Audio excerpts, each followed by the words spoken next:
সন্ত্রাসের ভয়ে, কোনো ডাকাতের ভয়ে, কোনো ব্যক্তির জুলুমের ভয়ে যদি আপনি কাঁদেন, সে কাঁদার ফলে ভাই আপনার মধ্যে অস্থিরতা কাজ করবে, আপনি সন্ত্রস্ত হবেন, বুকটা ভার হয়ে যাবে।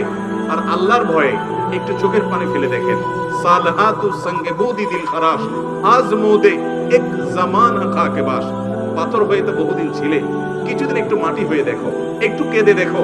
অনেক যুবক ভাইরা আমাদের আছে, সারা জীবনের জন্য একটা মিনিটের জন্য আল্লাহ তাআলার দরবারে কাদার তৌফিক হয় না। বিশেষ করে রমজান আসছে, আপনি আল্লাহর ভয়ে নির্জনে নিজের অপরাধের কথা স্মরণ করে, আল্লাহর পাকড়ার কথা স্মরণ করে, আল্লাহ এত নেয়ামত দিয়েছেন, তারপর আমি নিমক-হারামি করেছি, কত নিমক-হারামি করেছি, সেজন্য লাজুকতার জায়গা থেকে একটু কান্না করেন।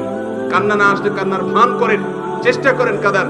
আপনি যদি চোখের পানি ফেলতে পারেন, বিশেষ করে কোনো কারণে পেরেশান আছেন, ডিপ্রেশনে ভুগছেন, দুঃখ কষ্টে আছেন, কারোর কাছে মন খুলে বলতে পারছেন না, বললেও কোনো সমাধান পাচ্ছেন না, সেজদা লুটিয়ে পড়েন।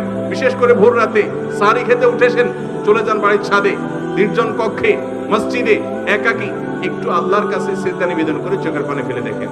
আল্লাহর কসম, যে স্বাদ আপনি পাবেন, এই স্বাদ আপনি কল্পনাও করতে পারবেন না, শুধুমাত্র সেজদা কাদার মাধ্যমে। এই জন্য সিঙ্গেল যে সেজদাগুলো দেওয়া যায়, শুকরিয়া আদায় করা শুরু, দোয়ার জন্য, এগুলো আমাদের জীবন থেকে হারিয়ে গেছে, অথচ অনেক বড় একটা সম্পদ ছিল আমাদের। এই সেজদাগুলো আমরা দেব তো ইনশাআল্লাহ। বিশেষ করে রমাদান আসছে, আমি অনুরোধ করব যে ভোর রাতে আপনি যখন সারি খেতে উঠেন, বছরের অন্য সময় পারেন না, ঘুমিয়ে থাকেন, এই সময়টাতে 10টা মিনিট বরাদ্দ রাখেন যে আমি শুধু আল্লাহর সাথে একটু কথা বলবো, মন খুলে সব কথাগুলো আল্লাহকে নিবেদন করব। আপনি দেখেন আপনার মধ্যে এক ধরনের নির্ভরতা কাজ করবে, আস্থা কাজ করবে, আত্মবিশ্বাস কাজ করবে, আপনি নিজে অনেক বেশি হ্যাপি ফিল করবেন, খুশি লাগবে, আপনার মধ্যে এক ধরনের আনন্দ অনুভব হবে দিনভর ইনশাআল্লাহ।